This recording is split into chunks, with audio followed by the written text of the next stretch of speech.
Vamos voltar a falar sobre a autorização concedida pelo IBAMA para a Petrobras iniciar a pesquisa exploratória na margem equatorial. O ponto a ser perfurado está localizado em águas profundas no Amapá, a 500 quilômetros da foz do rio Amazonas. A previsão da Petrobras é que esse trabalho de perfuração dure pelo menos 5 meses e é por meio dessas pesquisas que serão iniciadas agora que a companhia vai descobrir se há mesmo petróleo e gás em escala econômica na área. Para repercutir a licença concedida pelo IBAMA, o início desse trabalho da Petrobras, nós vamos conversar agora com o governador do Amapá, Clécio Luiz. Tudo bem, governador? Bem-vindo ao nosso Bastidores CNN. O senhor está sorrindo, recebe com muito otimismo mais essa etapa da exploração da margem equatorial. Quais são as expectativas durante esses 5 meses, governador? Porque, vale a lembrança, é um passo importante, mas não é ainda aquele indicativo preciso sobre a existência e a necessidade de exploração do petróleo. Vamos ficar aí nos próximos 5 meses sob essa expectativa. Boa tarde, Tânia. Boa tarde, Gustavo. Sim, eu estou sorrindo muito, estamos muito felizes. Meu vice-governador está aqui do lado, vice-governador Telinho está aqui ao lado também, festejando. Nós estamos festejando mesmo, porque é um momento importante, foi uma decisão esperada pela Petrobras há 5 anos, por nós, amapaenses, há 13 anos. Foi em 2012 que foram feitos esses leilões desses blocos aqui na costa do Amapá, né? E é bom lembrar, Tânia, esses leilões, eles foram os maiores lances da história da Agência Nacional de Petróleos, entendeu? De petróleo. Por quê? Porque é um indicativo de que há petróleo e há muito petróleo nessa região. Com base em quê? Já para ir respondendo a sua pergunta. Com base na sequência geológica, que é a mesma que vem desde a Venezuela, Guiana, Suriname, Guiana Francesa, Amapá e norte da África. E no Amapá, essa esponja, essa rocha, essa sequência geológica, ela aumenta e muito. Portanto, se espera daqui, alguns falam em um novo pré-sal, outros falam em mais do que um pré-sal. Então, nós estamos muito animados. Essa expectativa de, como eu falei, 13 anos, eu tinha acabado de entrar como prefeito de Macapá, a capital, já nessa expectativa. Tratamos com a Total, que foi a primeira, depois com a BP, e agora, graças a Deus, avançou com a nossa Petrobras, né? Com a nossa NASA dos mares. Tem um ditado aí nesse meio da pesquisa de petróleo que diz que o que a NASA é para o espaço, a Petrobras é para os mares. E ela é uma especialista em perfuração de poços em águas profundas e ultraprofundas. Mais de 3 mil poços perfurados sem nenhum acidente. Então, é um dia de se comemorar mesmo a autorização do IBAMA para que se possa começar imediatamente as perfurações para pesquisa. O que nós conquistamos foi o direito a pesquisar o nosso subsolo da costa do Amapá. Governador, e como os recursos por meio dessa exploração podem ser revertidos em desenvolvimento econômico e social para a região norte do país? Bom, tem 2 formas. Uma são os royalties, né, que virão para os municípios e para o próprio estado do Amapá. Isso certamente é o que fará toda a diferença no orçamento público do Amapá. O orçamento do Amapá é um dos menores do Brasil. Nós somos dependentes da União, dos repasses constitucionais da União, somos dependentes do FPE, que é o Fundo de Participação dos Estados, dependentes dos FPMs, que são dos municípios, dos fundos de educação, de segurança e de saúde, só para citar alguns exemplos. E os royalties vão nos permitir alçar o nosso orçamento público a patamares jamais vistos e esperados por nós. Esse é um viés. O outro, que é o que a gente mais aposta, é realmente desenvolver a cadeia produtiva de óleo e gás aqui no Amapá. Para isso, nós acabamos de aprovar um programa chamado Repetro. É um programa de incentivos fiscais para a indústria do óleo e gás, para todo o ecossistema de óleo e gás. Então, hoje, uma indústria de óleo e gás se instalar no Amapá pode representar 40% a menos de custos do que em outro lugar do Brasil. Por quê? Porque a gente pode acumular aqui incentivos fiscais como o da Zona Franca de Manaus, da SUFRAMA, incentivos da nossa área de livre comércio, do nosso corredor de importação e créditos especiais mesmo, regimes especiais do ICMS nosso mesmo. Então, nós esperamos que esse ecossistema se implante aqui. Para isso a gente está vendo áreas, logística, porto, indo aonde for necessário. Eu estive na OTC nos Estados Unidos, que é a maior conferência de óleo e gás do planeta. Lá se falavam 3 palavras: óleo, gás e Amapá. Irei agora, no próximo final de semana também, palestrar na OTC aí no Rio de Janeiro. Enfim, conversando muito com a Petrobras, com empresas desse ecossistema que têm interesse em se implantar aqui. Já vários vieram aqui fazer prospecção, temos reuniões, enfim, tudo que é necessário para que a gente possa gerar emprego. E para isso é necessário também, Uribe, que a gente se prepare, né? Nós estamos aqui ressignificando as nossas universidades, os nossos institutos de pesquisa.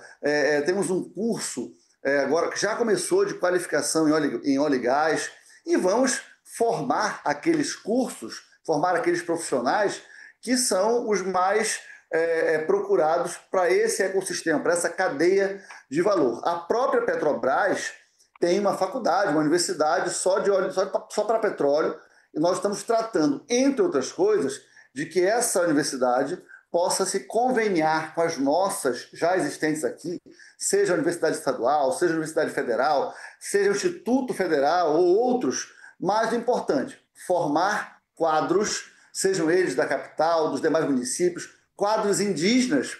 Quando nós temos uma reunião dentro da aldeia indígena com os diretores da Petrobras, eles perguntaram: nossos filhos vão poder se formar em engenharia, engenharia de petróleo, engenharia de produção, químicos, engenharia química, para poder concorrer a esses empregos, desse novo mercado que vão se abrir? A pergunta chegou a ser emocionante, porque nós estamos esperando isso, né? Que o petróleo, para nós, gere uma nova matriz econômica, e essa nova matriz econômica possa financiar meio ambiente, preservação do meio ambiente, a floresta em pé, possa financiar a pesquisa aplicada, financiar a proteção das áreas indígenas, financiar a nossa infraestrutura tão carente. Enfim, por isso o motivo do sorriso, Tânia, por isso nós estamos muito felizes aqui no Amapá. Tainá, governador, mas tudo bem. Olha só. Tudo bem, governador, a gente quer saber um assunto que sempre vem quando a gente fala sobre, né, um ponto que sempre é levantado. Quando a gente fala sobre esse assunto, são os eventuais riscos de um acidente ambiental. Qual é a segurança que hoje vocês que defendem a exploração da margem equatorial têm que não haverá um acidente ambiental na região? Então, nós nos baseamos na série histórica de atuação da Petrobras. Como eu disse, a Petrobras é a NASA dos mares. A Petrobras é a maior especialista do mundo em perfuração de poços de águas profundas e ultraprofundas. Para que nós pudéssemos hoje, eu aqui particularmente, fazendo a defesa dessa pesquisa e posteriormente da extração propriamente dita, eu mergulhei nesse universo, seja no Serviço Geológico Brasileiro, seja na própria Petrobras, em universidades, institutos que têm a Petrobras como a maior referência para essa atividade. E fui, inclusive, até o navio sonda, esse que está aí, que vai fazer as primeiras perfurações. Os equipamentos que eles têm lá, de última geração, o processo de perfuração vale um programa, viu, Tainá, para eu não errar mais, perdão. Porque você vai perfurando em etapas e a cada etapa você vai vedando todo o entorno da perfuração, vai encamisando, tanto com tubulações de aço, mas também com concreto de secagem rápida, para quando esse poço, essa perfuração ocorrer até o final, ele tenha toda a segurança de que ele não vai sofrer nenhum dano externo e que nenhum dano interno possa interferir para a área externa dessa perfuração. Depois, é acoplado um equipamento que ele é como se fosse um prédio de 5, 7 andares, onde ele tem vários estágios. Qualquer possibilidade de vazamento, que são acionados por sensores, vão fechando gavetas, isolando para que nenhum vazamento ocorra. Aí você tem, ao final, um outro equipamento acoplado a esse, que reveste esse, para que, caso ocorra algum tipo de problema, que nunca ocorreu, diga-se de passagem, também tenha redundância nesse processo de segurança para acidente. Depois, a própria APO. O que é a APO? É a avaliação pré-operacional. Na prática, foi uma simulação de acidente que foi feita há mais ou menos um mês e meio atrás aqui na área, exatamente na área onde vai ser pesquisado, com o navio sonda NS-42, com uma flotilha de outras embarcações que dão atenção, seja operacional ou de socorro para pessoas, para animais, e o IBAMA startou cerca de 25 acidentes diferentes, em horas diferentes, com condições climáticas diferentes, e a Petrobras respondeu a todos, sem exceção, com perfeição, batendo o que ela apresentou para pedir o licenciamento do plano de pronta resposta a acidentes com o que ela executou na prática. Para falar a verdade, ela até levou mais equipamentos, mais contingente, mais embarcações para mostrar o quanto ela está preparada para fazer o melhor possível, sem acidente, porque nunca aconteceu nenhum acidente com a Petrobras na perfuração de poços de águas profundas e ultraprofundas. Enfim, para demonstrar todo o processo de segurança ambiental, de segurança de que não vai ocorrer acidente e caso, se Deus quiser, venha a ocorrer e não vai ocorrer, se Deus quiser, haja pronta resposta de forma planejada. Então, foram 25 aproximadamente starts de tipos de acidentes diferentes e todas foram respondidos 100% a contento. Por isso que foi interessante e importante esse debate com o IBAMA e com a ministra Marina Silva. Várias mudanças nesse plano de contingência até chegar a um nível de extrema segurança, que é o nível atual. Inclusive, esse ponto de contingência está a alguns quilômetros, muito perto dos locais de perfuração, exatamente para que se aconteça alguma coisa, rapidamente pode ser isolado, a utilização de helicópteros, inclusive, para tirar alguns barcos e até animais marinhos. Governador, para encerrar a nossa conversa bem rapidamente, vamos falar da COP30. O senhor considera que a autorização da Petrobras pode prejudicar a imagem do Brasil em defesa do meio ambiente para a COP30 ou não afeta em nada? Em nada, de forma nenhuma. Mas eu vou dizer por que eu não acredito que possa afetar a imagem do Brasil. Porque o Brasil está sendo honesto e transparente. Esse processo é um processo de anos e eu acho que ficaria pior, ficaria feio para o Brasil se ele aguardasse terminar a COP30 para anunciar essa autorização. Aí ficaria feio, porque seria uma burla, né?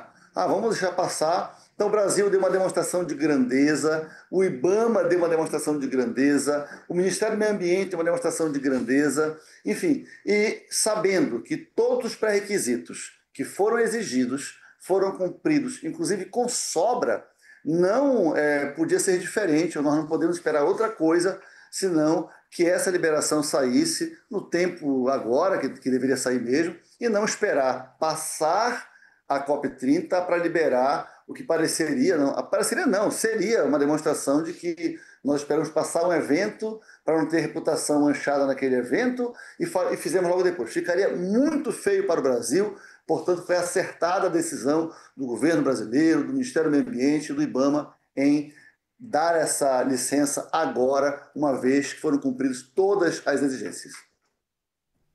Governador, obrigada mais uma vez por essa conversa. Esse é o governador do Amapá, Clécio Luiz. Perdão pela gafe. Tem problema não, já está perdoado. Até a próxima, viu? A gente volta a conversar, são muitas etapas. Um bom trabalho por aí.